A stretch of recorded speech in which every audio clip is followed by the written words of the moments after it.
Jay's Custom Creations is sponsored by Bits and Bits. Use the code JBates to save 10% off your next router bit or CNC bit purchase at bitsbits.com.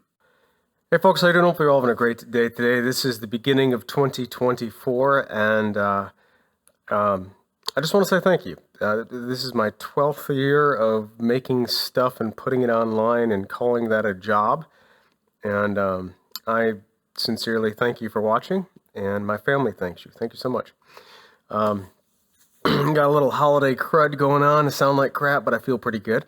And today's first day back in the shop of 2023. Don't have any epic anything going on right now, but I've got a lot of little things that should equal a productive day. The first thing that I need to do is a kind of a garage catch-all, garage organizer for a family member. I was just told 3 feet wide, or 3 feet deep, rather 4 feet wide, and about 3 feet tall, something like that. So something to just put a bunch of, fold up lawn chairs, maybe some sports equipment, just a big bin for a garage.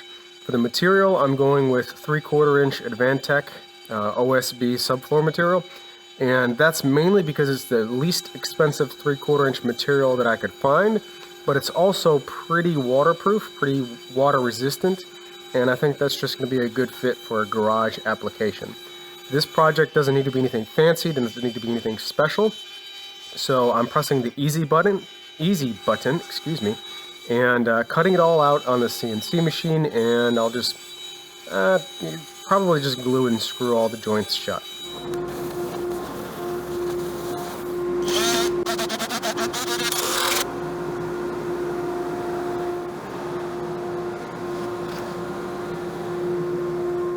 Every time you change a router bit, get in the habit of blowing out the collet.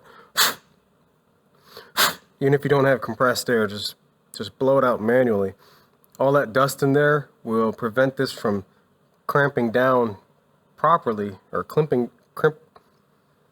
tightening down properly on the shank of the router bit. For this flush trim operation, I am test driving a new flush trim bit from Bits and Bits. This is a 1/4 inch shank flush trim bit that has a bearing on both top and bottom. It's a compression flush trim. Bearing on bottom, bearing on top. Both of these bearings are removable in the event that you need to remove them for whatever reason. Sometimes that happens. Yeah. 1/4 inch diameter shank, 1/2 inch diameter cut, and I want to go on the record and say I hate routers that have a locking spindle button, or whatever that's called, spindle lock button, and not 2 wrenches. Give me 2 wrenches any day over this stupid button.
That's a huge box, just a big catch-all box, and it's built to the dimensions that were requested.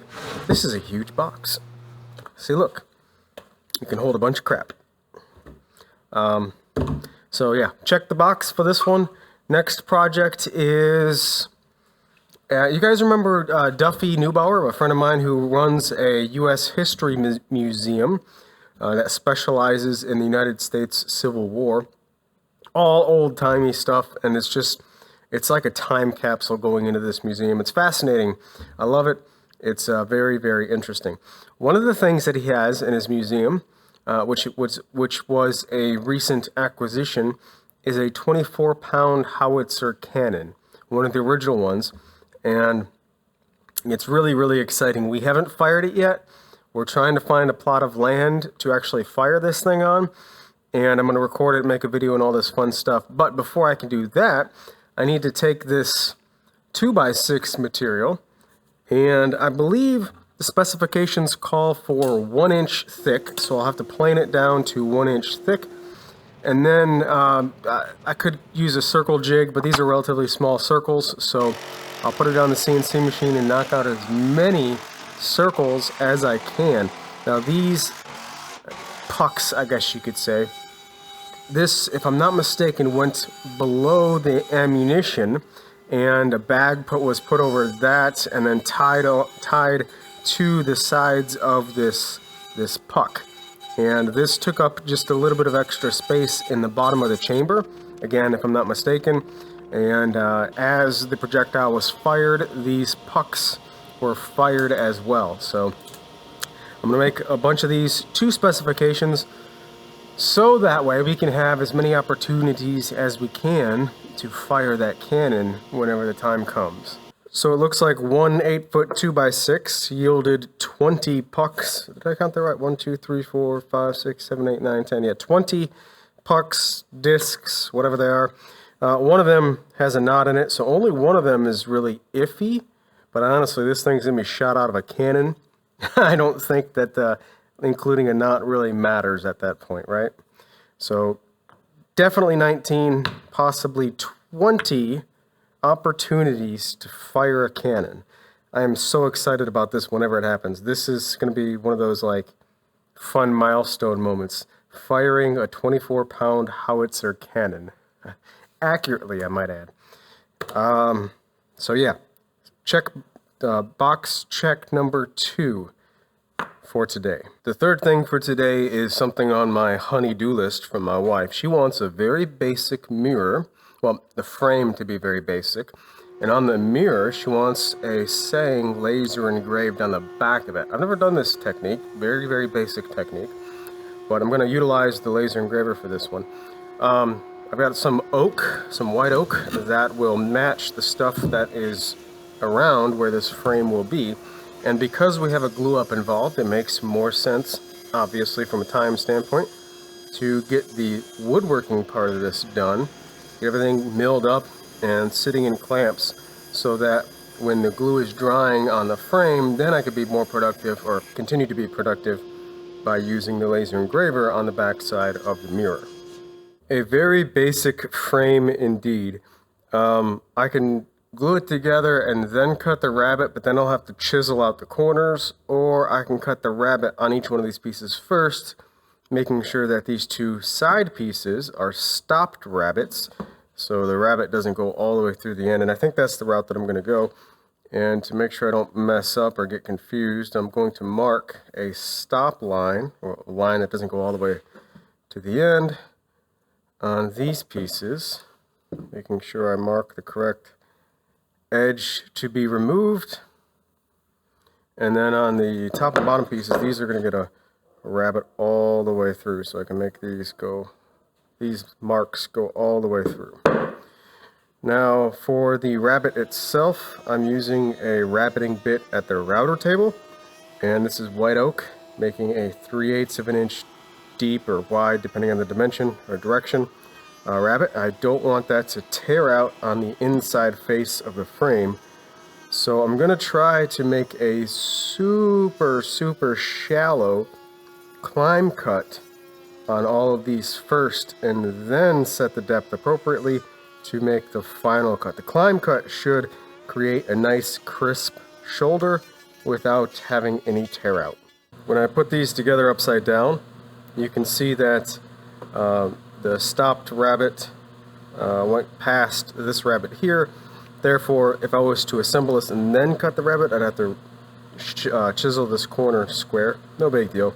I went a little bit too far though.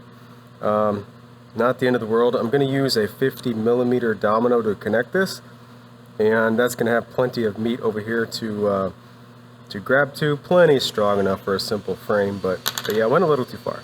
Not the end of the world. Backside's going to look sloppy, so just in case you ever come to my house, don't pull this off the wall and look at the backside, and everything will be okay.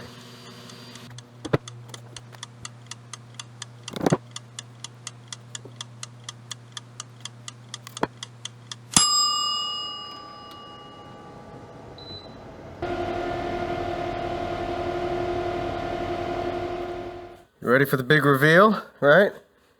So there's text on the backside. And you see it? You see it? I don't see it either. I didn't go deep enough. I gotta do it again. First settings, or first try didn't work. Settings weren't deep enough, so it's running it again. And the frame is dry enough that I can use the sander to sand the edges real quick.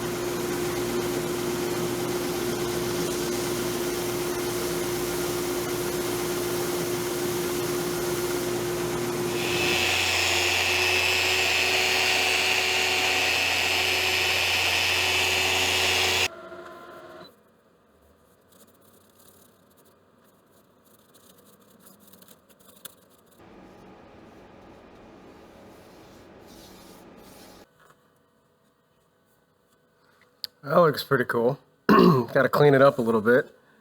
But it says, if you want to change the world, love your family.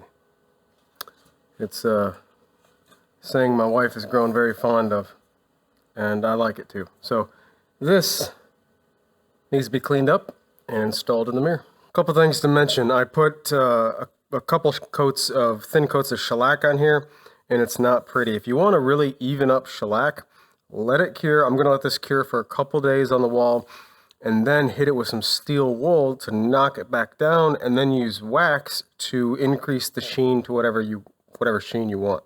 That'll get a nice, buttery, smooth, and more even, uniform appearance than simply brushing on shellac. That being said, it's dry enough to handle, and I'm going to switch away from these Painter's Pyramids to a couple pieces of beveled oak, just because I know the pyramids will leave a point in the shellac. These beveled edges don't necessarily mess it up in my experience. The mirror. So, man, this is good but bad. The mirror turned out great. I ended up spray painting the back and then putting some tape over it so I don't mess up the paint when I drive the points. But that turned out pretty cool, huh? Try and get it to where you can see it. You can kind of see the text. You'll see it at the end anyway. But anyway, I spray painted it black so you can see it really good. And now it can sit in and be held into place with, ooh buddy, points. So here's a fun little fun fact for you. I've said many times in the past, don't buy tools unless you need to buy the tool. If it's not needed for the project, don't buy it. Your money will go so much further. But I understand we all want things at certain times rather than actually need it. This is one of those wants that, you know what, I'm going to be making picture frames, and I want to use this point gun to shoot points into the frame to hold the whatever it is into the frame, the picture into the frame. So I bought this in my last shop, and I've been in this shop for 4 years, and I think, I could be wrong, but I think this is the very first time that I've used it. So, horrible investment. Don't buy tools unless you need them. Now, of course, everyone who has affiliate links all over the place will tell you, buy this and buy that, and 5 tools you must have, and all this stuff. Don't buy tools unless you need them, and your money will go further. But if you want something, feel free to do that. Just understand that your money won't go as far typically. Oh, that's so nerve-wracking. There was 2 main objectives by engraving this mirror. Number 1, my wife wanted this exact setup, so check that box. But number two, we've never engraved on mirrors before, so this was a kind of a guinea pig piece to test some settings and whatnot. Turns out that I actually had to do this twice because the first one wasn't deep enough. That being said, I got it all done, got the dust all wiped off, and realized that this mirror is all scratched up. So luckily, this is for us, and it's not a paid client or anything like that, but I don't know if it's showing up on camera, there's a big scratch right there, and there's one more through the lettering somewhere that's evading, oh, right there. It's right there below the lettering on that side. So not perfect, but plenty good enough for this little experiment. I'm going to put a sawtooth hanger on the back, 2 of them actually, and then get this thing hung up in my hallway.